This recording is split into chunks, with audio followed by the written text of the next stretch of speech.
We won. That's it. That's all I got. Yep. In the middle, Aaron. George Marshall, you were complimentary about him yesterday. How much of what we saw today do you think is in his future? Yeah, I think he's got a bright future. Like I said, he reminds me so much of Blake and the way he approaches his business and what he does off the field to take care of his body. And you obviously saw how he runs. He's a physical runner. He can make people miss. He can run you over.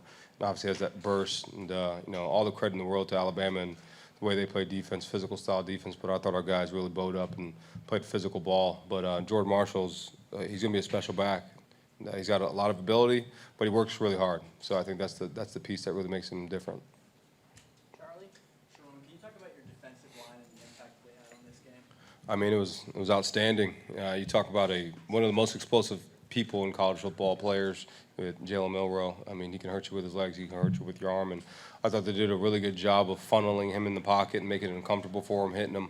I thought our D-line just did an outstanding job. Coach Espo, Coach Wilkins, Coach Fee, Coach Lewis, all those guys that work with the D-line, man, it was unbelievable to watch them. And credit to the players. You don't have Mason Graham, you don't have Kenneth Grant, so people think there's this big fall-off now. Those are two incredible players.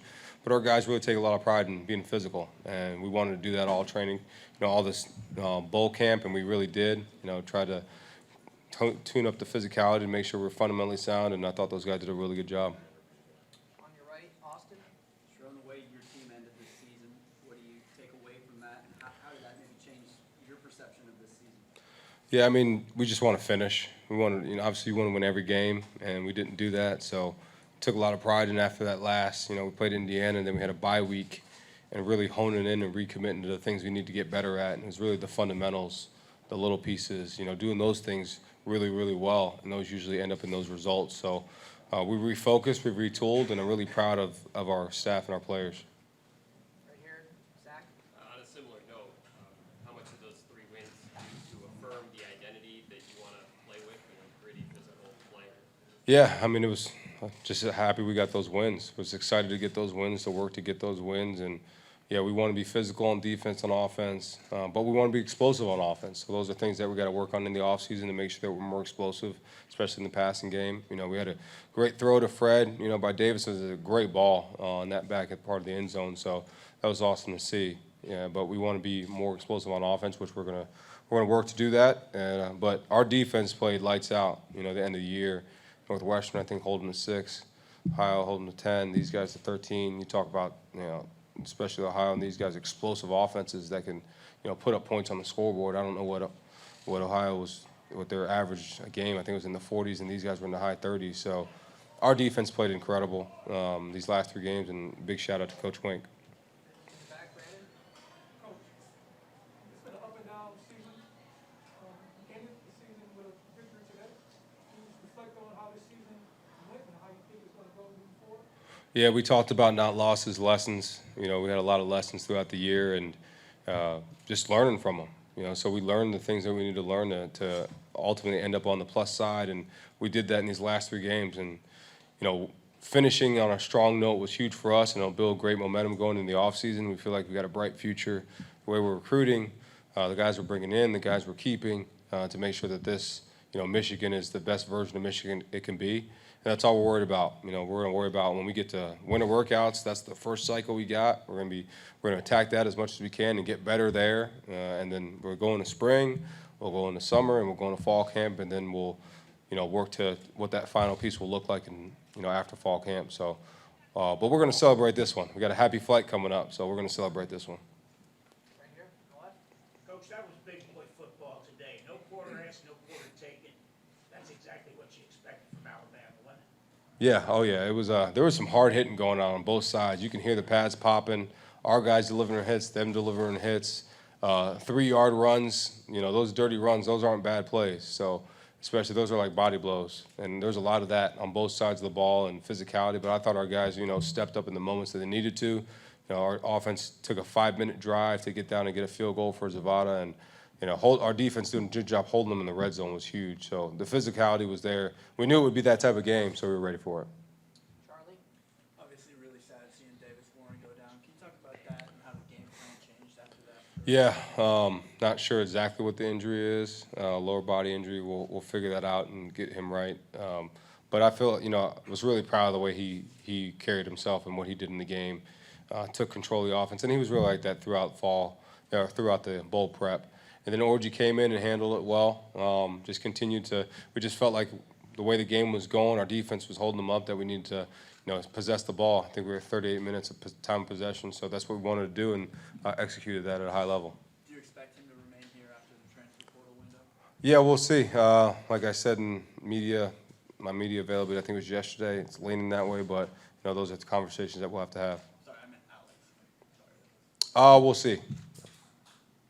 Aaron? To win this game, the number of opt-outs you had, what do you think it says about the state of the program? That we got a great culture. We got great kids, and it's not no one person wins a game. No one person, no two people. It's a team. This always will be a team sport, and if you look at it any different, then you got issues. And we're always going to look at it as a team sport and be the best team we can be, whoever's out on the field. All the way to your right.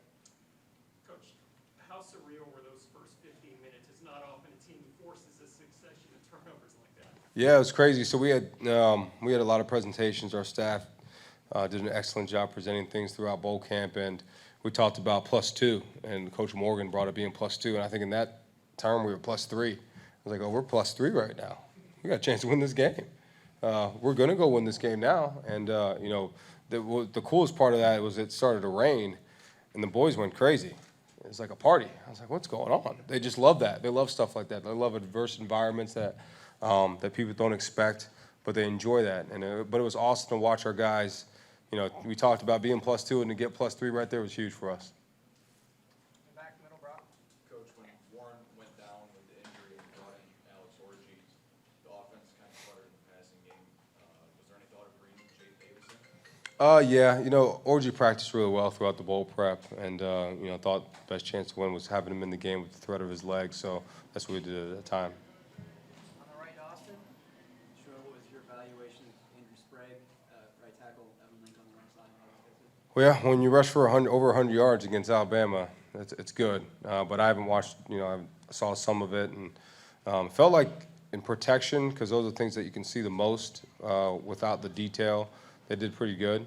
As far as the run game, those things we've always got to clean up, but it felt like we were getting the movement necessary to get the runs going. And when you have those type of drives, when you're leaning on people and you're getting 5-minute drives, it means those guys up front are doing a good job. So felt like they were in a good place. I got time for about 3 more. I'm going to start with the guy in the red shirt. Red, oh man, jeez. That's not Alabama, not representing Alabama today, but even though you didn't score in the third quarter, how important was it to possess the ball? And then on top of it, for your team to come out there, was this a statement game to college football that the Big Ten can play with the big boys of the SEC? I don't think that's, we don't look at it as trying to make a statement or do anything to prove anybody wrong. It's all about us getting better and proving ourselves right. We don't care about the opinions of other people and all that. So, but I think it's shown that throughout the years, last year and this year, that the Big Ten is as competitive as a conference in college football as any. So I don't think there's a question about, the Big Ten, SEC. The two great conferences, right? They're two great conferences, so I'll leave it at that. Gentleman in the back. Hey, Coach, how fitting was it that your defense sets the tone with those 3 quick turnovers? You get the lead, you end the game on defense, and of course, the 10, they're going for the score to win the game. And how fitting is it that starting with your defense and ending? It was awesome. Again, just a lot of shout-outs to all those guys, the staff, the players. It was a team effort. So many guys made plays. I gave game balls to everybody on the team, but the defensive front started it all, and then it just permeated through everybody else, and those guys just all played phenomenal. Last question, Zach. You mentioned the players getting excited about the rain. I mean, you've been at Michigan for a while. How have you seen that grow, or what do you think is the key to a team embracing the adverse weather like that? When you live in Michigan, you go through every season. So snow, rain, sleet, it could happen in one day. So our guys just don't get bothered by anything. We just keep going. So it could be rain, it could be snow, it could be sleet, it could be whatever it is, sunshine, it could be super hot. So our guys don't really care about the weather or the conditions, and we just adjust to whatever it is, and just really proud of them. Thanks, everyone. Thank you.